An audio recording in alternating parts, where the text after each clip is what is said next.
The foundation of due process protections lies within the Fifth Amendment, applying to the federal government, and the 14th Amendment, applying to the states. These amendments guarantee that the government cannot deprive any person of life, liberty, or property without due process of law. This concept splits into two distinct areas. First, we have procedural due process. This addresses the how of government action. It asks whether the government provided adequate notice and a fair hearing before depriving someone of a protected interest. Second, we have substantive due process. This addresses the what of government action. It asks whether the government has a sufficient justification for enacting the law in the first place, regardless of the fairness of the procedures used. For the remainder of this series, we will set aside the procedural requirements and focus exclusively on the substantive dimension of due process, examining what fundamental rights the Constitution protects from government interference. Having established that substantive due process concerns the substance of the law under the 14th Amendment, we must examine its turbulent history. Initially, the doctrine was heavily employed in the early 20th century during what is known as the Lochner era. During this period, the court used substantive due process to invalidate economic regulations, such as maximum working hour laws, asserting a fundamental right to contract. However, this approach was largely discredited by the mid-1930s, marking a significant retreat. Today, the modern understanding of substantive due process has shifted entirely away from economic freedom. Instead, the doctrine serves to protect certain fundamental personal liberties, those rights deemed essential to ordered liberty and deeply rooted in our nation's traditions. Our next step is to define precisely what qualifies as one of these protected fundamental rights. So, how does the court determine if a right, though not explicitly listed in the Constitution, is fundamental enough to warrant protection under substantive due process? The modern test, solidified in cases like Washington versus Glucksberg, is highly demanding. For a right to be recognized as fundamental, it must be, objectively, deeply rooted in this nation's history and tradition. Alternatively, the right must be so implicit in the concept of ordered liberty that neither liberty nor justice would exist in any meaningful sense without it. This historical and traditional requirement is an extremely high bar, reflecting judicial restraint.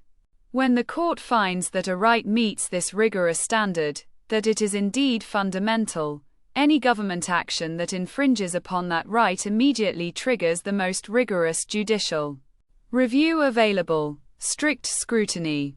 We will explore the mechanics of strict scrutiny next. We now turn to the mechanics of strict scrutiny, the highest level of judicial review reserved exclusively for laws that burden a fundamental right. For the government to survive strict scrutiny, it must satisfy two distinct and demanding requirements. First, the law must be necessary to achieve a compelling government interest. Second, the law must be narrowly tailored to achieve that interest, meaning it must be the least restrictive means available. Think of strict scrutiny as a structure resting on two essential pillars: compelling interest and narrow tailoring. If the government fails to satisfy even one of these prongs, the law is unconstitutional. We begin our detailed analysis by examining the first pillar: what exactly constitutes a compelling government interest? We now focus intensely on the first pillar, the compelling government interest. This is the absolute highest standard the government can face. To satisfy this prong, the state must demonstrate that the law serves an interest of the utmost importance, a truly vital necessity. Think of interests like national security, preventing imminent widespread violence, or preserving human life itself. These are interests that courts recognize as truly compelling. Contrast this with the lower tiers. For intermediate scrutiny, the interest only needs to be important, and for rational basis review, it merely needs to be legitimate. The gap between legitimate and compelling is vast. For example, courts have accepted preventing catastrophic environmental harm or ensuring the integrity of the electoral process as compelling. If the government cannot articulate an interest this vital, the analysis stops here. If it succeeds, we must then proceed to the second, often equally difficult, hurdle: narrow tailoring. If the government successfully demonstrates a compelling interest, we move to the second, crucial prong: narrow tailoring. This prong demands that the law must be the least restrictive means necessary to achieve that compelling goal. Think of it as the government having to use the surgical scalpel, not the sledgehammer. If there is any alternative regulation that would achieve the same compelling objective but impose a lesser burden on the fundamental right, the law fails strict scrutiny. This requirement forces extreme precision in legislative drafting. The state cannot simply choose a convenient path. It must prove that the chosen path is the absolute minimum intrusion required. This is often the point where even well-intentioned laws collapse under strict scrutiny, because proving the absence of any less restrictive alternative is incredibly difficult. Having analyzed the mechanics of strict scrutiny, we now turn to see how this rigorous framework is applied to the specific fundamental rights recognized by the Constitution. Having established the rigorous framework of strict scrutiny, we now examine the specific rights that trigger this heightened review. These are the fundamental rights recognized as being deeply rooted in our history and tradition, primarily clustering around personal autonomy and privacy. The landmark case establishing this zone of privacy was Griswold v. Connecticut, which struck down a ban on contraception, recognizing a fundamental right to marital privacy. This concept was later expanded in Lawrence v. Texas, which protected intimate consensual sexual conduct between adults. These decisions underscore that substantive due process safeguards crucial personal decisions regarding family structure, marriage, and bodily integrity. These are areas where the government intrusion must be minimal. Lock, privacy, lock icon, man and woman, relationship icon.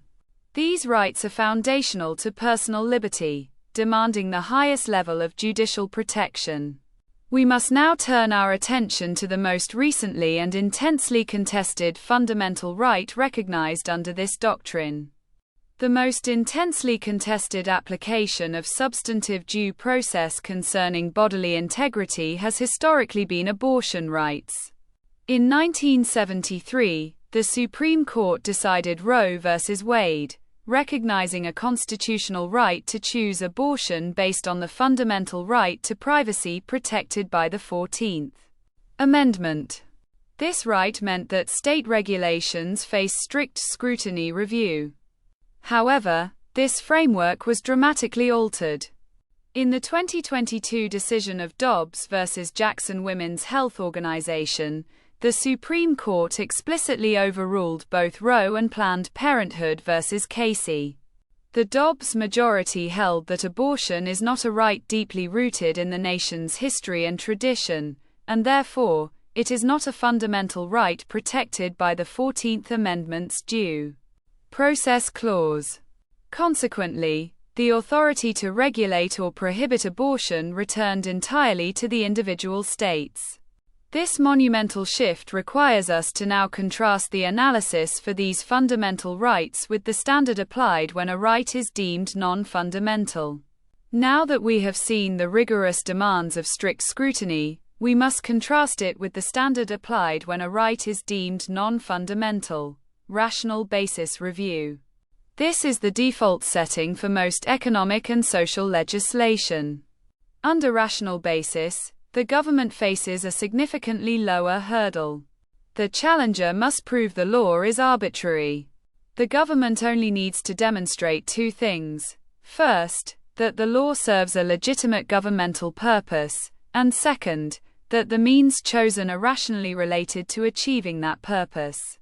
This standard is extremely deferential to the legislature. Courts presume the law is valid, and it is very difficult, though not impossible, for a challenger to succeed. Think of it as a wide margin of error for the state.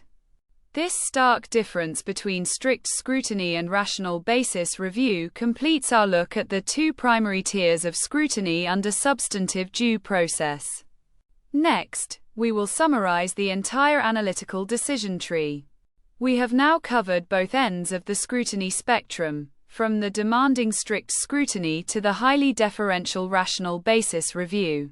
To succeed on the bar exam, you must master the analytical decision tree for any substantive due process question. First, ask, is the right being infringed upon objectively, deeply rooted in our nation's history and tradition? If the answer is yes, the right is fundamental, and you must apply strict scrutiny. This requires the government to prove the law serves a compelling government interest and is narrowly tailored, meaning it uses the least restrictive means.